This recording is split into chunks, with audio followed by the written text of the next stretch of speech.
বালা, তাহলে তারা কি দাবি করেছে? লান তামাসসানা নারু ইল্লা আইয়ামান মাদুদা, নির্দিষ্ট কিছু সংখ্যক দিন ছাড়া আগুন আমাদেরকে স্পর্শ করবে না। আল্লাহ বলছেন বালা। বালা শব্দটা আপনাদেরকে খুব সুন্দরভাবে ব্যাখ্যা করে দিব।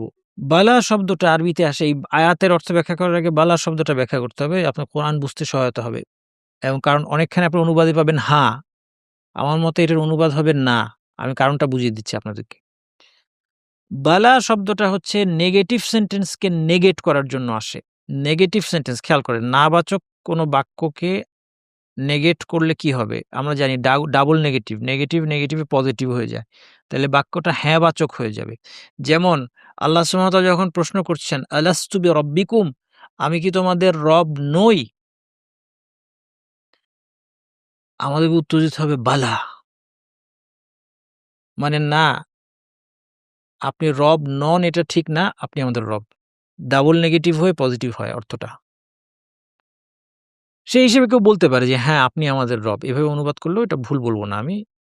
কিন্তু মূলটা যদি আপনি দেখেন, মূলটা কি?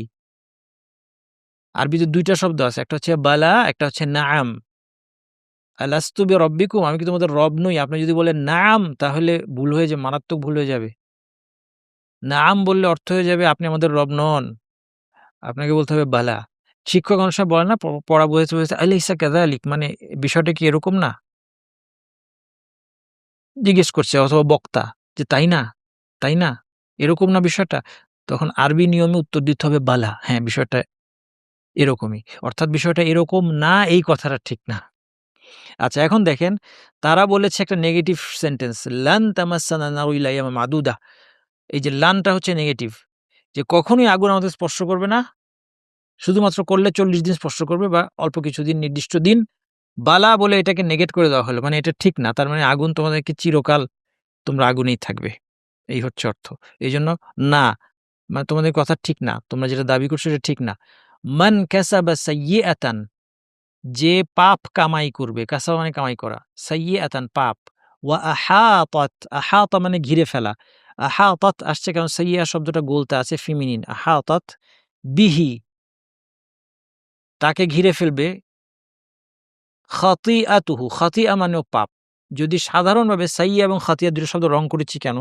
যে এই ২ টা শব্দ সাধারণভাবে ভাষাগতভাবে অর্থ খুব কাছাকাছি। সাইয়্যা মানেও পাপ, খাতিআ মানেও পাপ। কিন্তু আল্লাহ সুবহানাহু ওয়া তাআলা একই আয়াতে পাপ বুঝাইতে একবার সাইয়্যা যখন আনলেন এবং একবার খাতিআ আনলেন, তাহলে এই ২ টার অর্থ কখনোই সেম হবে না। ইবনে তাইমিয়া রাহমাতুল্লাহ আলাইহি বিষয়টা উল্লেখ করেছেন। এবং এখানে যেকোনো পাপ, যেকোনো ধরনের পাপ অপরাধের কথা বোঝানো হচ্ছে না। এটা বুঝতে হলে সালাফদের তাফসীরও আমাদেরকে দেখা লাগবে। আগে অর্থটা দেখে নিই, তাহলে অর্থ দাঁড়ালো মান কাসাবা সাইয়্যাতান, যে পাপ কামাই করবে, ওয়া আহাতাত বিহি খাতিআতুহু, এবং তাদের অপরাধ তাদেরকে ঘেরাও করবে। বাংলাতেও এইজন্য আমি অনুবাদে একটাকে পাপ আরেকটাকে অপরাধ দিলাম। যেহেতু আরবিতে ২ টা ভিন্ন শব্দ আসছে, এজন্য বাংলাতেও আমি শব্দটা কি করে দিলাম? পরিবর্তন করে দিলাম। ওয়া আহাতাত বিহি খাতিআতুহু ফাউলাইকা আসহাবুন নার, তারাই হচ্ছে জাহান্নামের অধিবাসী হবে। আসহাব হচ্ছে সাহিবের বহুবচন, আমরা আগেও দেখেছি। সাহেব মানে সাথী, সঙ্গী। জাহান্নামী যেহেতু চিরকাল জাহান্নামের সাথে জাহান্নামে থাকবে, সেজন্য জাহান্নামের সঙ্গীর মতো। এজন্য তাকে আসহাব বলা হয়েছে। জান্নাতের ক্ষেত্রেও তাই। তারা হচ্ছে জান্নাতের আসহাব, জান্নাত জাহান্নাম, আসহাবুন নার, জাহান্নামের সঙ্গী সাথী অর্থাৎ জাহান্নামী। হুম ফিহা খালিদুন, তারা এর মধ্যে চিরস্থায়ী হবে।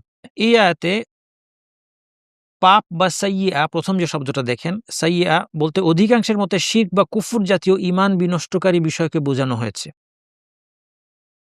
তাইলে যেকোনো পাপ, সাইয়্যা দিয়ে যেকোনো পাপ বোঝানো হয় না, শিরক বোঝানো হয়েছে। এটা অধিকাংশের মত।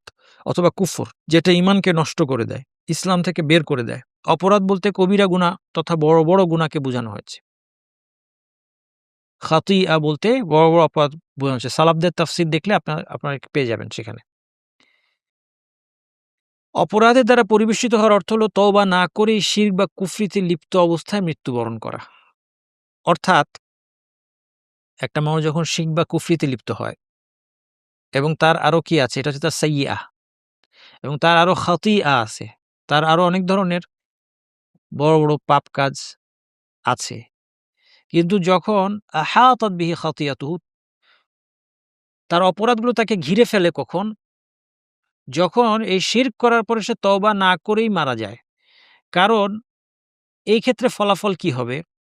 তার সমস্ত ভালো কাজ বিনষ্ট হয়ে যাবে শিরকের কারণে। কোনো ভালো কাজ তার আমলনামায় থাকবে না।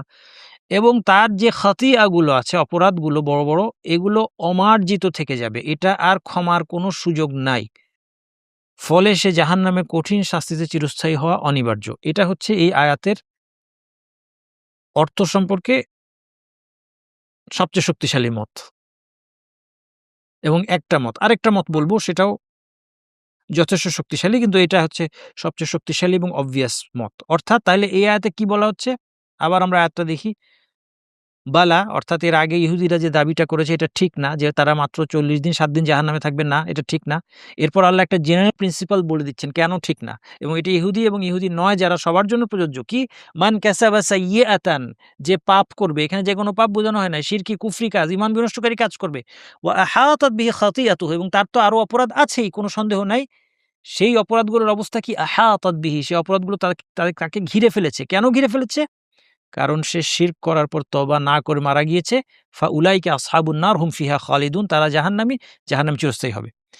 এইটা হচ্ছে এই আয়াতের obvious অর্থ এবং সবচেয়ে শক্তিশালী অর্থ। দ্বিতীয় আরেকটা মত আছে দেখেন। দ্বিতীয় মতে কেউ বলছে, মুজাহিদ রাহমাতুল্লাহ প্রমুখ থেকে বর্ণিত আছে যে সাইয়্যা বলতে এখানে বোঝানো হয়েছে এমন কবিরা গুনাহ যার কারণে জাহান্নামের হুমকি দেওয়া হয়েছে। আর অপরাধের দ্বারা ঘেরাও হওয়ার অর্থ ক্রমাগত গুনাহের কারণে অন্তর পাপের প্রলেপে ঢেকে যাওয়া। এই দ্বিতীয় মতে যারা ঈমান বিনষ্টকারী শিরক বা কুফরিতে লিপ্ত না হয়েও কবিরা গুনার উপর অটল থাকা অবস্থায় মৃত্যুবরণ করবে, তাদের জন্য আয়াতটি প্রযোজ্য। কিন্তু সেক্ষেত্রে একটা সমস্যা আছে। এখানে বলা হয়েছে তারা চিরস্থায়ী হবে, হুম ফিহা খালিদুন। কিন্তু আমাদের আকীদা, বিশ্বাস এবং অন্যান্য কোরআন আয়াত এবং হাদিস থেকে আমরা যেটা জানতে পারি, কেউ যদি তার মধ্যে ঈমান সামান্যতম থাকে, সে জাহান্নামে গেলেও একসময় সে বের হবে, চিরস্থায়ী হবে না। তাইলে এটার সমাধান কি? সমাধান এখানেও আলেমগণ সমাধান দিয়েছেন যে খুলুদ শব্দের অর্থ অনেক দীর্ঘ সময় স্থায়ী হওয়াকেও খুলুদ বলা হয়। এইজন্য আল কোরআনে যে খুলুদ এসেছে সেটা ২ রকম। একটা হচ্ছে আহলুশ শিরকের খুলুদ।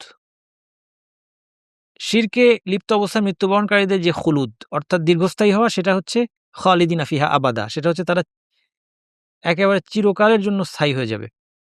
আরেকটা খুলুদ এর অর্থ হচ্ছে অনেক লম্বা সময় স্থায়ী হওয়া। এটা হচ্ছে যারা আহলুল কিবলাহ, যাদের মধ্যে ঈমানের মূল আছে, ঈমান পুরোপুরি নষ্ট হয় নাই, আহলুল কিবলা বলা হয় তাদেরকে। তাদের খুলুদ এটা হচ্ছে অনেক দীর্ঘ সময় স্থায়ী হওয়া। কাজেই এই অর্থটাও আমরা নিতে পারি যে এই আয়াতের ২ রকম অর্থ। প্রথম অর্থটা আমরা বললাম, যারা শিরকে লিপ্ত অবস্থায় মৃত্যুবরণ করবে সেই ক্ষেত্রে তাদের যত অপরাধ আছে সে অপরাধগুলো ক্ষমা হওয়ার সব পথ যেহেতু বন্ধ হয়ে যাবে, ফলে তারা যেন এই অপরাধের দ্বারা ঘেরাও হয়ে ধ্বংস হয়ে গেল, যেমন শত্রু দ্বারা ঘেরাও হয়ে মানুষ ধ্বংস হয়ে যায়, জাহান্নামে চিরস্থায়ী হয়ে গেল। দ্বিতীয় মতে সাইয়্যা বলতে এমন সব পাপ কাজকে বোঝানো হচ্ছে যার কারণে জাহান্নামের হুমকি আসছে, যদিও বা সেটা শিরকি কুফরি নাও হয়। এবং এই ধরনের গুনাহ এবং আরো খাতিআ, আরো পাপ কাজ যদি কেউ ক্রমাগত করতে থাকে, একসময় যেমনটা হাদিসে আসছে যে প্রত্যেক পাপের কারণে অন্তরে কি হয়? একটা করে দাগ পড়ে,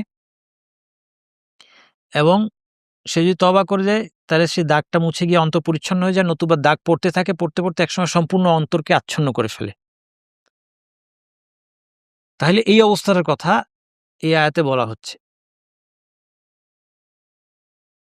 এই অবস্থায় সে পাপের দ্বারা তার অন্তর ঘেরাও হয়ে যাওয়ার কারণে সেও জাহান্নামী হবে, এই হুমকি এই আয়াতের মধ্যে আছে। এই ব্যাখ্যায় গেলে আমি কি বললাম? যে একটা মুশকিল হলো যে হুম ফিহা খালিদুন বলা হয়েছে, তারা চিরস্থায়ী হবে। এটা কিভাবে ব্যাখ্যা করবেন? কারণ পাপের কারণে যদি তার মধ্যে ঈমানের মূল থাকে, সে যদি বড় শিরক কুফরিতে লিপ্ত না হয়ে থাকে, তাহলে তো তার একসময় সে জাহান্নাম থেকে বের হবে। সমাধান হচ্ছে হ্যাঁ, এখানে হুম ফিহা খালিদুন বলতে তারা সেখানে স্থায়ী হবে, কিন্তু অনন্তকাল স্থায়ী হবে না, অনেক দীর্ঘ সময় ধরে স্থায়ী হবে। তেমনি অন্য একটা হাদিসেও ছোট পাপ একত্রিত হয়ে একজন মানুষের ধ্বংসের কারণ হয়। এ সম্পর্কে একটা হাদিস আছে। সময়ের সংক্ষেপে আমি পুরো হাদিসটা বললাম না, হাদিসটা আগেও আপনারা পেয়েছেন।